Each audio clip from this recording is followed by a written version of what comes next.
Muy buenos días amigos, bienvenidos al canal de nuevo. Tiempo y atención, entrando en libertad, saliendo en libertad. Hoy volvemos al origen del infierno, ese podcast que inicié hace ya tiempo y que va por el capítulo 15. Hemos tratado ya un montón de temas desde el origen.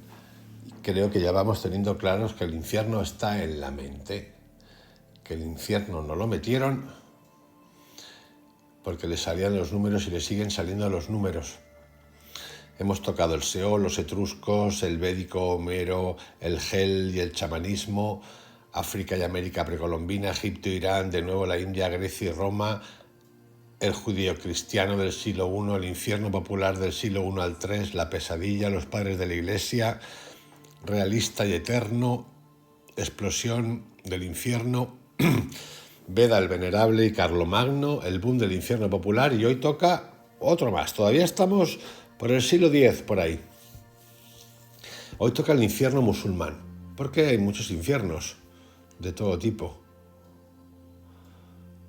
No quiero entrar en mucho detalle, prefiero hablar y contar lo que tengo extraído de los libros que leo acerca del infierno y cada uno que vaya averiguando. Cuando en el año 632 las tribus árabes convertidas por Mahoma al Islam se lanzan a la Guerra Santa, yihad, para difundir su fe, son ya portadoras de creencias escatológicas muy precisas.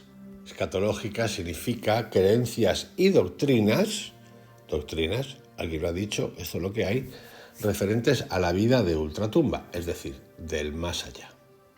Eso es lo que significa escatológica. Repito, en el año 632 las tribus árabes convertidas por Mahoma al Islam se lanzan a la Guerra Santa, la yihad, para difundir su fe. No hay religión que no tenga detrás algún armamento o cositas de ese tipo. Son ya portadoras en ese tiempo de creencias escatológicas muy precisas. De hecho, el Corán utiliza en gran medida la rica mitología infernal del Próximo Oriente. En ella se mezclan de forma inextricable elementos egipcios, semitas, indoeuropeos y cristianos para edificar una concepción del infierno extraordinariamente detallada. En la medida en que la Biblia se muestra avara de detalles sobre los lugares infernales, en esa misma medida se muestra el Corán generoso en precisiones concretas. El infierno musulmán es desde sus orígenes un infierno popular. Sus elementos bien concretos no tendrán dificultad para lograr una amplia adhesión. Es decir, lo contaron muy fácil. Tenían claro que era para el pueblo. Los fieles apenas tendrán necesidad de añadir algo y adoptarán este infierno de suyo ya bastante pintoresco, tal como se les representa. El Islam no experimentará según de las creencias sobre la suerte de los malvados que hemos visto en el cristianismo. Sin embargo, el carácter vago del Nuevo Testamento en ese aspecto permitió múltiples especulaciones y una gran proliferación de infiernos populares cuando los teólogos mismos, los que interpretan a Dios, teólogos son los que interpretan a Dios. Tú puedes ser teólogo, sí, y te pones a leer y a estudiar, por supuesto, no necesitas ningún papelito, más allá de que se estudie en la universidad. Teólogos, el tratado de Dios, los que estudian a Dios y lo interpretan. Algunos de estos teólogos interpretan la Biblia como les da la gana, como ya hemos dicho en un capítulo de hace unos días, cuando los teólogos mismos se hallaban enormemente divididos. La doctrina oficial cristiana no quedará establecida más que tras un milenio de discusiones, e incluso así las variantes del infierno seguirán subsistiendo. En el Islam no sucede nada de esto.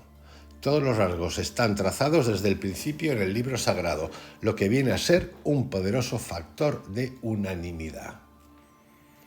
Solo el periodo incierto entre la muerte y el juicio da lugar a añadidos importantes en la literatura religiosa de los primeros siglos.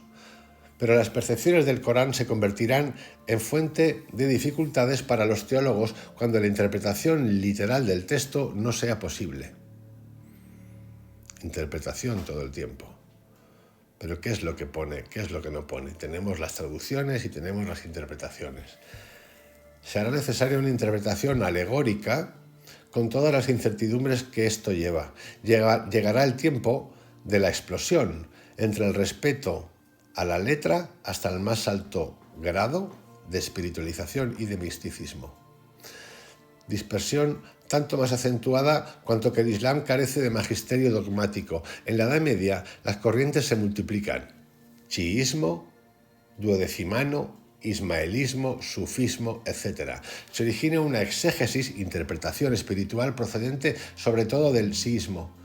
En la corriente ismaélica, de tipo gnóstico, los negadores maléficos se elevan hacia la región astronómica de la cabeza y la cola del dragón, es decir, los puntos en los que la órbita de la luna corta la del sol, región de tinieblas donde residen los demonios, los pensamientos y los proyectos maléficos. Recuerdo no hace mucho, hará 3 años ya, que decidí deshacerme de una colección de libros que tenía, muchos, 5.000 más o menos, por ahí. Empecé a tirarlos, no a regalarlos, a tirarlos. ¿Los podía regalar? Sí, pero no me dio la gana de regalarlos, los quería tirar. Necesitaba tirarlos.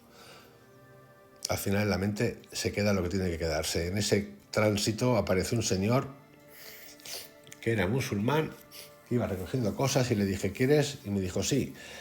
Entre los libros que tenía muchos del Islam, política del Islam, sufismo, de todo. Cuando vio lo que tenía, en una de esas de entradas y salidas de cargar, descargar, me dijo, haces bien, estás tirando al demonio. A mí me entró una risa que casi me muero. Pero bueno, eso es una anécdota que cuento aquí. También en otras épocas había señores que quemaban libros de otra cultura y de otra religión. Se origina una exégesis espiritual procedente sobre todo del chiismo. En la corriente ismaélica, de tipo gnóstico, repito, los negadores maléficos se elevan hacia la región astronómica de la cabeza y la cola del dragón, es decir, los puntos en los que la órbita de la luna corta la del sol, región de tinieblas donde residen los demonios, los pensamientos y los proyectos maléficos. En el sunismo, los motazilitas insisten en la responsabilidad humana, fundamento de los castigos del más allá, e interpretan metafóricamente ciertos versículos del Corán que tienden a negar la libertad moral. Si todo lo que no sucede es querido por Dios y todo está escrito en un libro, eso significa simplemente que Él conoce ya el futuro. Los motazilitas establecen una distinción entre las faltas leves y las graves, con muchos estadios intermedios. Como veis, todo el tiempo, da igual la religión que sea, tenemos a los interpretadores que nos dicen que es correcto, que el libro mágico que inventó, que creó el amigo, quien sea el amigo nuestro, lo siento, pero el amigo, iluminado, divinizado, lo que tú quieras, porque claro, cuando cogemos el Génesis y nos leemos a Mauro Viniglio, pues se nos cae la cara de vergüenza de todo lo que hemos escuchado y lo que escuchamos. Por aquí tengo el libro famoso, es el libro. Es un texto del Antiguo Evangelio, que es Ezequiel. Es que está lleno de cosas extraterrestricals, como dicen por ahí. De nuevo, volvemos. Dogma, doctrina, libro, interpretadores, teólogos, cualquier cosa menos nosotros. La interpretación alegórica y metafórica se reforzará en los siglos XIX y XX en las ramas más liberales del Islam, cuando se defienda que el árabe, lengua del Corán, muy concreto y metafórico, carece de términos abstractos y espirituales, lo que hace indispensable la interpretación de los versículos escatológicos, es decir, del más allá. Así, la balanza del juicio final significa simplemente el hecho de juzgar.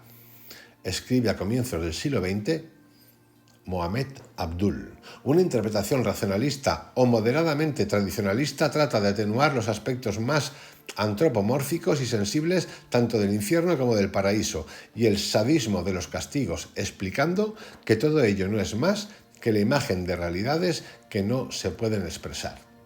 Los pensadores musulmanes se hallan ante dificultades mayores que las de los teólogos cristianos, católicos y protestantes, a causa de la gran precisión del Corán cuando se trata del infierno. Tienen que mostrar una gran prudencia en la interpretación.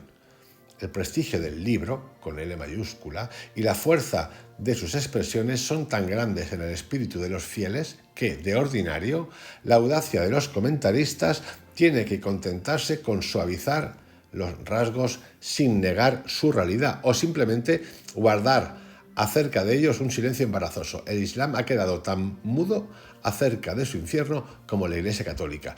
Y esto es por una sola razón.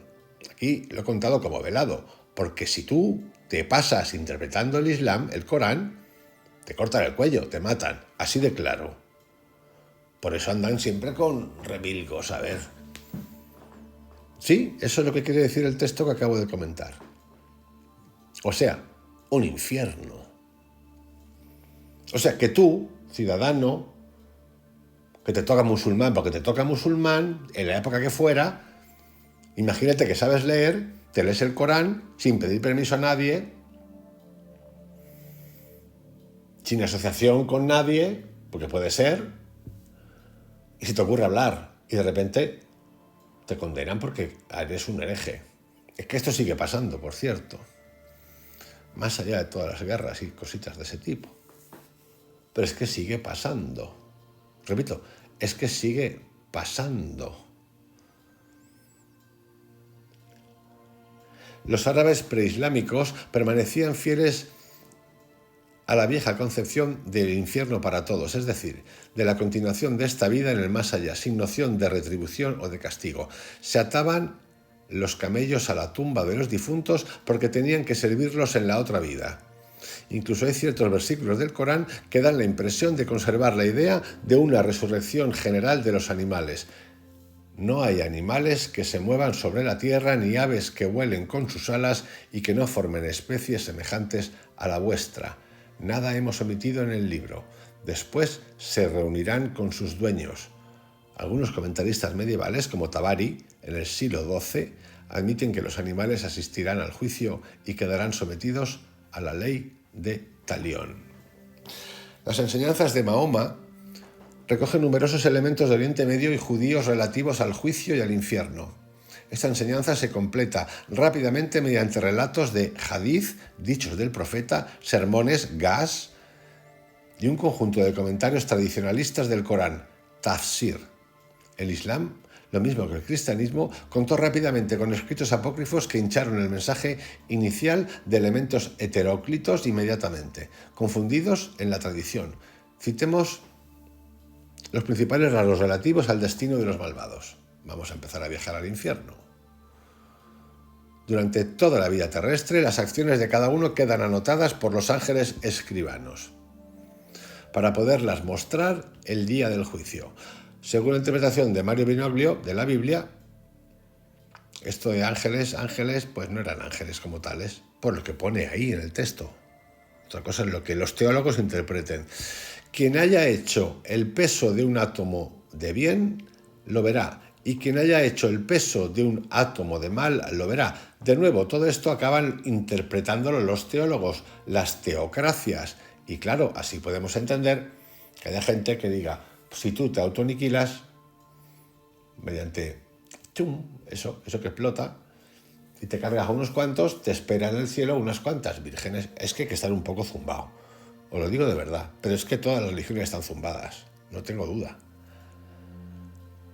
El Corán es especialmente severo, lo mismo que las ideas cristianas de la época con los codiciosos.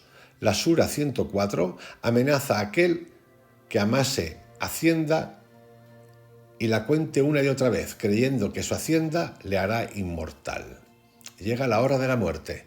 Puesto que cada uno tiene dos almas, nafs y ruh, un ángel se lleva una, que será devuelta a la hora de la resurrección. Así pues, en la tumba no queda más que un alma, generalmente el nafs.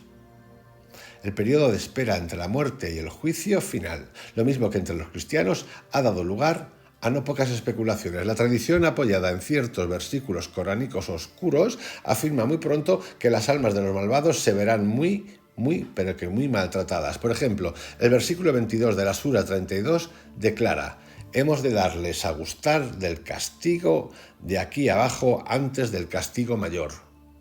Vamos, zumbarles por todas partes. Y de nuevo, estos son los teólogos los que lo deciden. Porque claro, es que el libro manda mucho, el que sea. Otros versículos Como veis, todo el tiempo castigo, dolor. Otros versículos hablan de penas terrestres, de agravación de castigos, de primera muerte. De ahí se ha deducido la existencia de sufrimientos después de la muerte, menos intensos que los sufrimientos definitivos del infierno. Según una tradición, las almas de los infieles están en el vientre de enormes pájaros negros y quedan sometidas al fuego 2 veces al día. Bueno, 2 veces al día, pues ya sabéis, a las 8 de la mañana y a las 12 de la noche pues te queman un ratito y ahí vamos. Pero es que hay que tomarse estas cosas así. No me las voy a tomar de otra manera, porque con un poquito de risa, porque si no, bueno, de risa y es para llorar. Pero es que esto estuvo y va a estar un rato más. Sin embargo, la creencia más común es que el muerto se halla ante 2 ángeles de ojos fulgurantes, de largos cabellos negros, que le amenazan con una barra de hierro y le preguntan por sus creencias.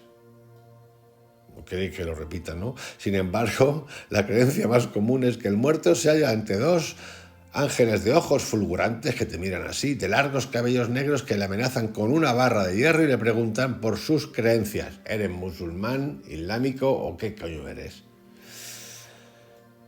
Quien sea incapaz de recitar la Shahada o profesión de fe se ve sometido a la tortura por los ángeles sayones, Nakir y Munkar, que le enseñan su puesto en el infierno mientras las paredes de su tumba se juntan para aplastarle.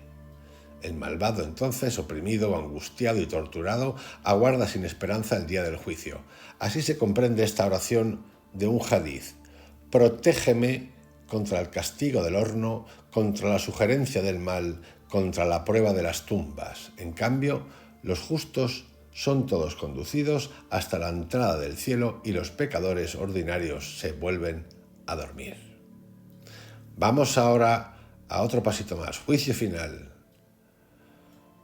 La balanza, el puente. El fin del mundo, que tendrá lugar en una fecha que nadie conoce, se anunciará mediante signos, casi todos ellos tomados de la tradición judía, la avalancha de los pueblos de Gog y de Magog, la llegada de una bestia monstruosa, lo mismo que en el libro de Daniel. El hecho se caracterizará por una catástrofe cósmica de tipo apocalíptico, que el Corán describe de diversas formas según la época de la composición de los versículos. Por ejemplo, la tierra temblará terriblemente, el cielo se hendirá, los muros se hincharán, las tumbas quedarán sin orden ni concierto, el sol será una bolsa oscura, las estrellas quedarán sin brillo, los montes se trasladarán, dicen los versículos más antiguos. Otros prevén la destrucción total del mundo. Al son de la trompeta del ángel Israfil, los muertos resucitan. Para Ghazali, que es un autor muy conocido, en este momento quedan sometidos a 40 años de pruebas según sus méritos. Quedan reunidos en una inmensa explanada en medio de un calor sofocante. Hace un calor 70 veces mayor que el que hace en Arabia en una tarde normal. El amontonamiento es insoportable. Solo los justos están a la sombra. Los demás se hunden en un océano de sudor, a veces hasta las orejas, donde permanecen durante 40 años, hasta el segundo toque de trompeta que señala el comienzo del juicio. Como veréis, todos tienen una afinidad por el pavor y el horror terrible y los castigos. Es como... cuando os preguntáis de dónde viene esto del autocastigarme, de esta conciencia que no es conciencia, que es autocastigo, y mira, pues ya sabes de dónde viene, más años que la castaña. Aparece Alá, llevado por 8 ángeles, rodeado de toda la corte celestial de los espíritus. Todos tiemblan, todos temen por su suerte. Es un Dios amenazante, es un Dios que los tiene acojonados todo el tiempo, Todos tiemblan, todos temen por su suerte. Es el momento en que cada cual está solo ante sus actos y ya no puede esperar ayuda alguna de la familia ni de nadie. Se recalca el carácter estrictamente individual de la responsabilidad y del juicio. Aquí, si no fuera porque lo cuentan como lo cuentan, hay una parte muy buena, que es la de responsabilidad. Tú eres responsable, yo soy responsable de mis actos y mis energías. Hoy en día parece que la responsabilidad es de los otros. Es que me han hecho, y el verbo hacer, y hoy me han hecho. Todos somos unos mártires. Pero es que ahí nos quedamos cortos, porque como nunca nos han educado, ni enseñado, ni ilustrado, ni hecho leer libros acerca de la vibración, de qué significa la vibración, de qué significa lo que estoy emitiendo, pues pasa lo que pasa. el día que no aprovechen hacienda ni hijos varones, el día que nadie pueda hacer nada en favor de nadie y nadie pregunte por su amigo ferviente, día en que nadie podrá proteger nada a nadie, nadie será auxiliado. La semejanza con la concepción cristiana es aquí patente. El Corán toma a veces casi textualmente las palabras de San Pablo: cada quien llevará su propia carga. Lo que el hombre siembre, eso cosechará. Ghazali explica así la soledad del hombre el día del juicio, el día en que un alma no podrá recibir ninguna ayuda de otra alma, el día en que a un cliente protegido no le servirá de nada el protector, el día en que un alma no tendrá ningún poder sobre otra alma. Los justos no tendrán miedo, pero los otros temblarán. El Corán hace decir a Alá: los reuniremos, a todos los hombres, en torno a la gehenna arrodillados, y sabremos perfectamente quiénes son los que de esta comunidad merecen principalmente ser quemados. No habrá nadie que no venga. ¿Quiere eso decir que todos pasarán por el fuego? Tabari piensa que sí, para que los justos puedan darse cuenta de aquello de lo que han escapado. O sea, en español de calle sería hostias para todo el mundo. El juicio mismo se apoya en dos elementos principales: la presentación del libro individual y la prueba de la balanza. Estos dos aspectos son bien conocidos en casi todas las religiones. Los libros o escrituras, donde están anotadas todas las acciones de la vida, caerán del cielo de una nube negra y se situarán a la derecha o a la izquierda de cada uno. El Corán muestra a cada hombre presentado a Alá con gran temor su libro. Aquel que reciba su escritura en la diestra dirá: tomad, leed mi escritura. Ya contaba con ser juzgado. Aquel que reciba su escritura a la siniestra, es decir, a la izquierda, dirá: ojalá no se me hubiera entregado mi escritura y no hubiera conocido el resultado de mi juicio. A veces, más en conformidad con la tradición judio-cristiana, los libros individuales quedan reemplazados por un grueso volumen que contiene las malas acciones, Sijin, y otro que contiene las buenas, Ilin. De cualquier modo, ese testimonio escrito es irrefutable. Se expondrá la escritura y oirás decir a los pecadores, temiendo por su contenido: ¡ay de nosotros! ¿Qué clase de escritura es esta que no deja de enumerar nada, ni grande ni pequeño? Allí encontrarán ante ellos lo que han hecho, y tu Señor no será injusto con nadie. A veces el testimonio oral de un ángel viene a confirmar el escrito. Y como si esto no bastara, hay que añadir la escena de la balanza. Para el día de la resurrección dispondremos balanzas que den el peso justo y nadie será tratado injustamente en nada. Así se trate de algo de peso de un grano de mostaza, lo tendremos en cuenta. Parece ser que únicamente los creyentes pecadores quedan sometidos a esta prueba para ver si sus buenas acciones pesan más que las malas. Esto también es muy cristiano, católico. Los infieles están ya destinados al infierno. En los platillos de la balanza se depositan rollos manuscritos con la lista de los pecados, pero basta con un trocito de papel donde esté escrita la profesión de fe, la shahada, para que la balanza se incline del lado bueno. Las religiones egipcia, mazdea, judía y cristiana han podido servir de ejemplo a Mahoma en este episodio de la balanza. El mazdeísmo también ha podido brindarle la imagen del puente Sirat. Este, fino como un cabello y cortante como un sable, va de parte a parte del infierno. Los malvados, agarrados por los demonios, caen en él, mientras que los elegidos provistos de la shahada logran franquearlo. Poco a poco, la tradición irá alargando este puente hasta el extremo de necesitar miles de años para franquearlo. Suena esto algo, ¿no?, al karma, con las más variadas pruebas en el camino. En contra de la idea de completa soledad, cada uno frente a sus pecados, el Islam admite la presencia de ciertos intercesores que intervienen en favor de la comunidad. Por ejemplo, Abraham, Noé, Moisés, Jesús abogan por los suyos. Jesús interviene además contra los judíos y contra los malos cristianos. De hecho, solo hay un intercesor eficaz, Mahoma, cuyos fieles se verán claramente favorecidos. Es decir, los míos bien, los tuyos mal. Ya luego hablamos de universalidad, siempre el enemigo.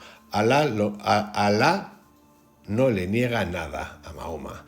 Por eso, un hadiz declara: irán a buscarme, dice Mahoma, y yo pediré audiencia a Dios en su morada. Se me concederá y cuando lo vea, me prosternaré ante él. Esperaré cuanto él quiera y luego dirá, levántate, Mahoma, habla porque serás escuchado, intercede porque serás atendido, pide porque se otorgará. Entonces, claro, fijaros que esto es certeza. Yo soy el profeta, tú eres el profeta, quien sea es el profeta, que lo tiene claro, voy a Dios, me arrodillo, pero ya sé que Dios me va a recibir. Yo me arrodillo, me postro, me espero lo que Él quiera, pero ya sé que seré escuchado, que intercederé por ti, que seré atendido y que se me otorgará todo lo que pida. Alá no es insensible. Su justicia se tiñe de clemencia y de bondad para con los perversos que se arrepienten sinceramente durante su vida. Perdona también a quienes pecaron por ignorancia o por seducción satánica, si se arrepienten. Bueno, versos satánicos. Ahí tenéis a alguien importante al que no hace mucho le pasó algo. Salman Rushdie. Sus pecados también pueden quedar compensados por ciertos actos de limosna y de generosidad. El creyente, limosna y generosidad. Pago. El creyente siempre puede esperar en la gracia, porque la limosna, ¿a quién se la das? ¿A Dios? No, Dios no está, Dios subsiste, pero no está. ¿A quién se lo das? A los que gestionan a Dios, a los teólogos. Para que gestionen. Porque si tú das limosna y no se enteran los otros, pues no cuenta. El creyente siempre puede esperar en la gracia de Alá. Sin embargo, con el infiel no hay nada que hacer. Semejanza con quienes negaron a su Señor. Sus acciones son como cenizas que lleva el viento en día de tempestad. No pertenece al profeta ni a los que tienen la fe de implorar el perdón por los asociadores, incluso si son allegados, cuando ha quedado bien claro que son materia de la gehenna, es decir, del infierno. Infieles el que no cree en Dios. El día del juicio no será posible ninguna clase de mercadeo con Alá. Si los impíos poseyeran todo cuanto hay en tierra y aún otro tanto, lo ofrecerían como rescate el día de la resurrección para librarse del mal del castigo. Pero como dice otro versículo, ese día ningún rescate será posible para vosotros. Continúa la historia de los infiernos, del infierno. No hay cultura ni religión que se salve. En el Corán tampoco, en el Islam tampoco. Después del juicio, continúa, voy a contar algunos suplicios del infierno, como si ya no hubiese contado bastantes. Los condenados van al infierno, más bien los zabanilla, ángeles del infierno a las órdenes de Malik. Los arrastran hacia él por los cabellos o por los pies. Los condenados, una vez encadenados, se vuelven negros. La puerta del infierno queda guardada por otros 19 ángeles, cifra que reagrupa sin duda los 7 y los 12 personajes cósmicos que se hallan en los textos gnósticos, porque aquí todas las cifras son simbólicas. Melik llama 70 veces para estar seguro de que nadie está ausente. El infierno tiene 7 puertas y 7 pisos, y el calor se multiplica por 70 cada vez que se desciende un piso. El infierno tiene diversos nombres: Sagar, el horno; Sair, el fuego llameante; Utama, la destrozadora; Dahahanam, deformación de Ge y Non; la gehenna, que es judía; o también Annar, el fuego. El infierno queda a veces personificado. Según ciertas tradiciones, se declarará lleno solo cuando Alá ponga el pie encima. Según otros, tiene ojos, orejas, una lengua y 70.000 ángeles tiran de él. Los pisos del infierno, ¿esto os suena algo? Pues ya os digo yo, la Divina Comedia, Dante Alighieri. ¿Cuántos caminos hay? Estratificados. Hay que soplar un poquito para esto de los infiernos. Pero bueno, a mí me resulta muy interesante, porque estamos recorriendo nuestra memoria colectiva del pasado. Porque seguramente yo, que nací en España, pues igual en una época, pues no, seguro no, que tenga algún gen árabe, musulmán, estuvieron aquí 700 años, pues seguro, o judío, o africano, seguro. A mí me gusta mucho eso, test que se hacen ahora que están muy de moda en el que te dicen el componente genealógico que tienes. Algunos se llevarían una sorpresa importante. Los pisos del infierno, o Darakat, corresponden a los distintos tipos de pecados desde los menos graves arriba hasta la hipocresía abajo. El tormento esencial en cada piso es el fuego en todas sus formas. Como siempre, la tradición se ha encargado de multiplicar las torturas con un refinamiento sádico. Se colocan carbones encendidos bajo las plantas de los pies de los condenados para hacerles hervir los sesos. En fin, no vale la pena ni que continúe con esto leyéndolo porque es absurdo. Es un poco de regodearnos con el dolor. Dicho esto, aquí ponemos punto y seguido a otro tipo de infierno, el infierno musulmán. El próximo capítulo nos va a llevar ya del siglo XI al XIII. Y aquí vamos a tratar del infierno mediante las pastorales y las visiones. Las pastorales ya sabéis lo que son, los coaches de entonces, los que evangelizan, los que te interpretan y te cuentan al pueblo, a nosotros. Y aquí, en ese apartado, hay un poco de trivialización. Mañana averiguaremos en el próximo capítulo qué es esto de la trivialización, siglos XI y XIII, el infierno y la pastoral. Infierno y pastoral podríamos traducirlo hoy a éxito y coaching. Me encanta la comparativa. Un abrazo grande hasta mañana, sonreír, que no pasa nada, que aquí nadie peca.